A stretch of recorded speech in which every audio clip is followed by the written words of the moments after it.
শুরু করো মানবতার ভিডিও। আসসালামু আলাইকুম।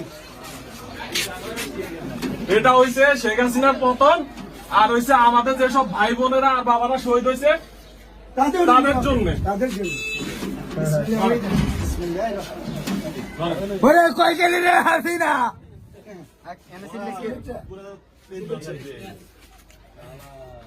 সম্মানিত আমাদের দর্শক বোনেরা, দেখছেন আজকে আমাদেরকে ভাই, আমাদের অনেক ব্যক্তি ভাই আমাদেরকে মিষ্টি খাওয়াইতে আছে ভাইরা।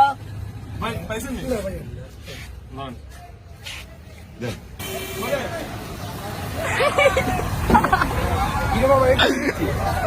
নাইমের বিয়ার, নাইমের বিয়ার। শেখ হাসিনার পতন সেকেন্ড হইছে আমাদের ভাই বোন যারা শহীদ হয়েছে তাদের জন্য।